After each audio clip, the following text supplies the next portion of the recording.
예, 사흘 전 대구의 한 놀이동산인 이월드에서 20대 아르바이트생이 다리가 절단된 참 안타까운 사고가 있었습니다. 오늘 경찰과 국가수가 합동 감식을 진행했는데요. 먼저 경찰의 과거 목소리부터 듣고 오겠습니다. 롤러코스터 마지막 칸에 이제 사람이 서라고 있는 지지대가 아닌데 거기를 그냥 밟고 서가지고 있다가 올라갈 때 상태에서 출발이 된 거죠.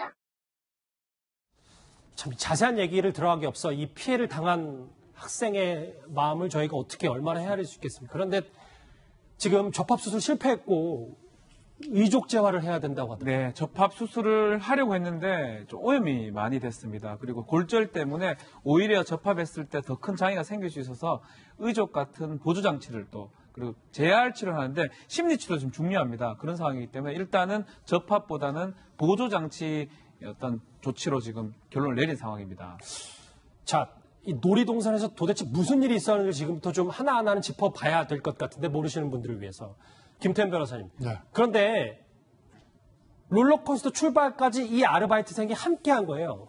근데 경찰 관계자 얘기는 일종의 팬 서비스로 이 운전 요원들이 가끔 놀이기구에 탄 채로 이동에 뛰어내리는 이벤트라는 게 지금 경찰 조사 결과 드러난 것 같거든요. 예, 그 사실가 이제 확인 중이니까 아직까지 이제 확인된 건 아닌데 예를 들면 저런 거예요. 그러니까 그 놀이기구가 이제 위험하잖아요. 근데 맨 뒷자리 있었다는 거 아니겠습니까? 그러니까 사실 출발하기 전에 이제 그 안내 요원들이 내려야 되는데 거기 이제 타고 있다가 이동하는 차량에서 내리는 뭐 요런 이제 이벤트를 벌였다는 거 요런 거 같아요. 근데 이제 저 부분은 사실관계를 이제 확인해야 되는 거고 만약에 저렇게 이벤트를 한 것이 맞다고 하면 저 이벤트를 아르바이트 요원들이 본인들이 좋아서 한 건지 아니면 업체 측에서 야 이거 우리 고객을 좀 끌어야 되니까 그런 이벤트를 해보자. 조금 위험할 수도 있는데 고객들이 좋아하니까 한번 해봐. 광고가 될 거야. 라고 시킨 건지에 따라서 이 책임 소재하고 배상의 범위가 완전히 달라질 수도 있는 거죠. 그러니까 저 부분은 굉장히 중요한 거예요. 실제로 했는지 했다면 아르바이트생이 자발적으로 한 건지 아니면 업체에서 시킨 건지.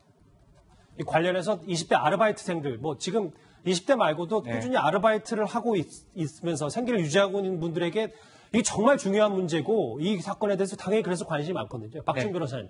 근데 아까 책임 소재 얘기를 하셨는데 김태현 변호사님이 이 사고가 벌어졌는지조차 인지 못했던 그렇죠. 이 놀이동원의 문제도 있는 거 아닙니까? 아마 소리를 질렀을 것 같아요. 아프기 때문에. 근데 음악 소리가 컸기 때문에 못 들었을 것이다. 그리고 한 바퀴 돈 다음에 사고를 하긴 했었고요. 지금 가장 중요한 거는 2명의 아르바이트생만 있고 정규직 관리자가 전혀 없다는 겁니다.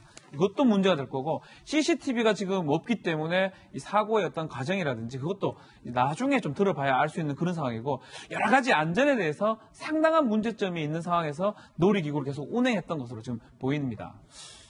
자, 글쎄요. 이게 고작 5달밖에 안 된 아르바이트생의 놀이기구의 운행부터 승객의 안전, 그리고 본인의 안전을 담보로 한 이벤트까지 이렇게 진행을 해야 된 상황이었는데 홍종성 기자님, 아까 저희가 의족제화를 해야 된다고 안타까운 소식을 전해드렸었는데 이 학생이 좀 집안에 도움이 되고자 아르바이트 시작했다고 해요? 네, 지금 사연이 알려지면서 많은 분들이 더 안타까워하고 있어요. 지금 피해자가 22살인데 대학 진학하는 대신에 군입대를 했고 여기서 조금 어려운 경제 상황도 읽히는데요. 제대 후에 지금 올해 초부터 해서 5개월간 여기서 놀이공원 아르바이트 한 게 부모님한테 의지하지 않고 스스로 내 생활비 벌려는 것도 부모님한테 이렇게 좀 가정경제에 보탬이 되려고 이렇게 돈을 벌고 있었다는 거예요. 그리고 주변 사람들이 입을 모아서 얘기를 합니다.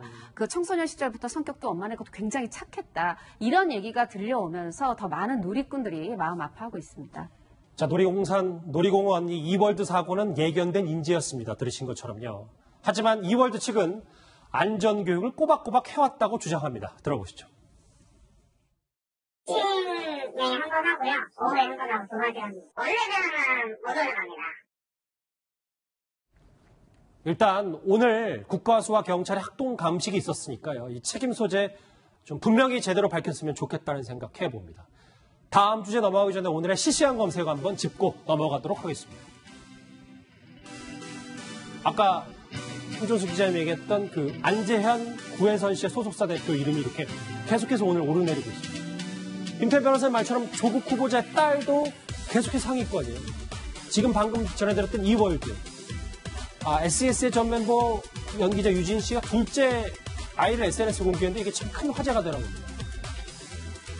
이현정 의원님. 네. 초라는 단어가 나왔는데 이게 오늘 왜 실시간 검색을 설명을 이게 이제 초라는 게 약재입니다. 일단 그 한약 같은 약재로 쓰이는 건데 이게 굉장히 독한 독성을 가지고 있어요. 그래서 옛날에는 이 초라는 걸 통해서 사약을 썼다고 합니다. 근데 이게 이제 약재가 독이 있는 게 조금 쓰면 괜찮은데 과도하게 쓰면 굉장히 위험하거든요. 예. 근데 이게 이제 허리 통증이라든지 뭐 척추, 관절염 이런데 이제 좋다는 이제 어떤 민간에서 알려져 있어요. 근데 이 문제는 이거를 달여서 먹은 분들이 이제 오늘 사망한 사건이 있었습니다.